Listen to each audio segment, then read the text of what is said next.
Hi everyone, and welcome back to the series where I'll be painting this bunch of misfits from Avalon Hills and Hasbro's revised HeroQuest. In this episode I'm going to be covering the Gargoyle, who is such a relatively easy figure to paint that I've actually decided to show you some of the preparation as well as have some fun with some basing too.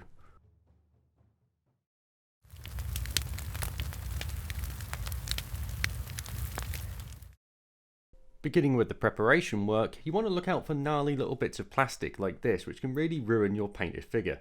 You want to take something like a craft knife, as I'm using here, and just gently and carefully take the worst of that off.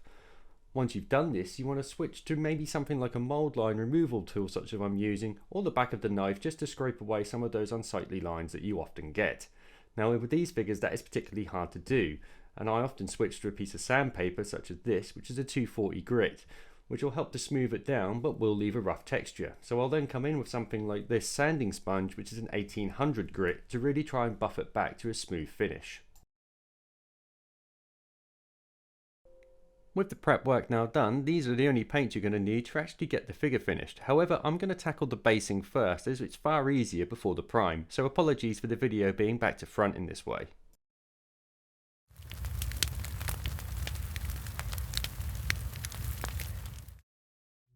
The first part of the base was creating some crystals that I wanted to use to add a glow effect to the figure. For this I used some 1.5mm styrene, which I gently cut away to about a 45-degree angle, moving around it until I had the rough crystal shape. I then cut them off to length and superglued them onto the base, as you can see. Next I used some cork to create some rocks so that the crystals were actually bursting forth from something rather than just sticking out of the flat base. You should end up with something looking a bit like this.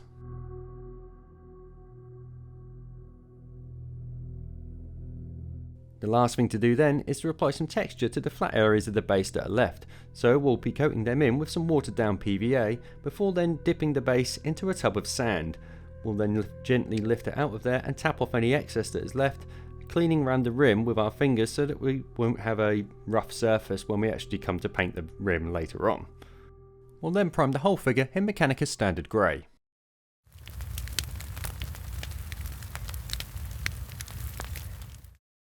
To kick us off, I'm going to be using Citadel Colours Dawnstone, although any other brand's light warm grey would be perfectly fine here. We're going to be dry brushing this on, and for those who haven't ever dry brushed before, it's literally just taking a small amount of paint onto your brush and then wiping most of the excess off, as you've just seen me doing, before then applying it heavily over the figure in a pretty much fast flicking motion, applying quite a bit of pressure for this first coat as well. You want to go over the entire miniature with this, including the textured surface on the base that we've just done. Next we're going to repeat the same process, but this time with Rakarth Flesh, and we're just going to go a little bit lighter with the pressure while we're doing it, focusing more onto the raised areas.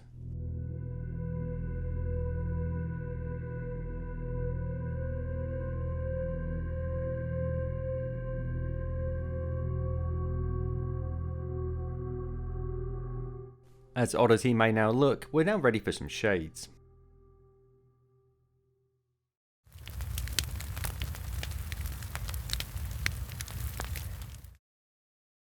When it comes to the shades, we'll just be using the two, an Agrax Earthshade and Athonian Camoshade from Citadel.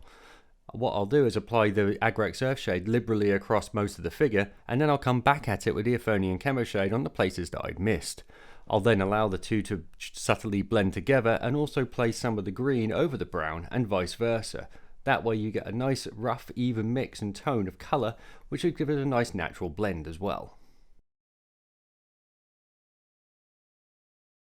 Here you can see that I'm just wicking away some of the excess wash so that we don't get any unsightly pooling on the figure later on. And once those shades have dried, we'll move on to the highlights.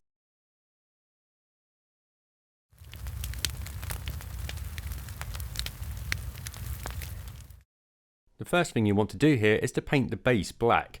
Now as you can see, I'm doing it straight over the sand because I did it as an afterthought, so therefore that's a primer, but any ordinary black will do. We'll then switch to Terminatus Stone, which will then carry on dry brushing over the figure as we did before, but only in a very light manner and only in a downward motion, as you can see me doing. This way it will just pick out the raised areas and leave the rest of it with the subtle texture we got from the shades. I'll then return to the Athonian Camoshade, and I'm just going to apply this in a few select areas along the upper shoulders and on the top of the axe, where water would likely gather and leave a like mossy texture. With the figure now pretty much done, we'll return to the base, where I'm going to first of all unify it by applying a dry brush of Screaming Skull to give it a dusty-like appearance. I'm then going to start highlighting up some of the crystals by first basing them in some titanium white. This way it gives us a nice bright undercoat for what we're about to try next with some object source lighting.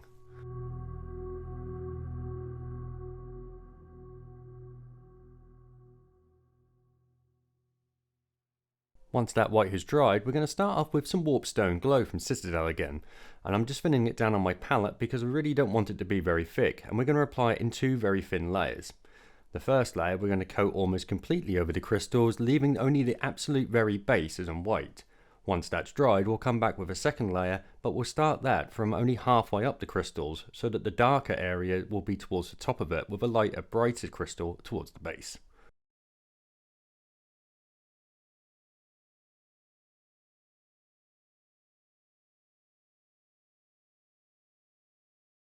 I'll then mix some of the white that we used earlier in with the green and use this to edge highlight up the crystals as well. Now you have to be very careful here that you don't get any on the actual figure, but this will help to give us a bit more definition for what we are about to try. Following that, we're then going to come in with a glaze of a fluorescent green, in this case Scale 75's Techno Green, but any fluorescent green would do. I'm going to thin this right down, really thin, and with hardly any on my brush, and I'll just coat this across the crystals to give it a really nice bright glow. I'm then going to come back with the Warpstone Glow, which I'm going to mix 50-50 with some glaze medium, although water would do fine, it's just that I have this to hand. I'm then going to very gently build up the layers of this across the figure where I want the glow from the crystals to actually appear. Obviously you want it to be closest to the crystals, you want more saturation, so you want to build the layers carefully there, allowing each one to dry in between, and don't forget to do it across the base as well, as obviously the light would be cast across that.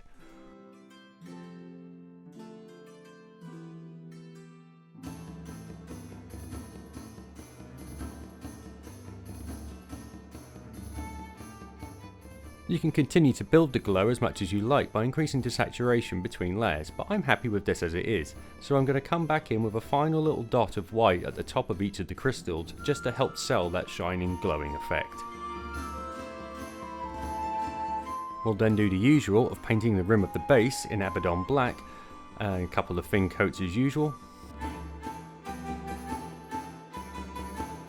And then once that's dried, finishing the whole figure off with a coat of ultramatte varnish.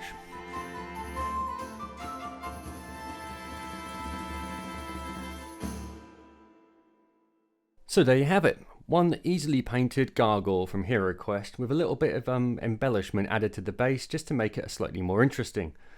I really do think that the basing does work, and it really does need something, as this living statue colour scheme, although okay, does tend to be a little bit bland for my normal tastes. If you're wondering about some of the other monsters, then you can find PDF guides for them all on my Facebook pages and on my website, along with the videos for the heroes which are also on this channel. And as always, if you enjoyed this, then please remember to hit that like button and subscribe. But until next time, bye for now.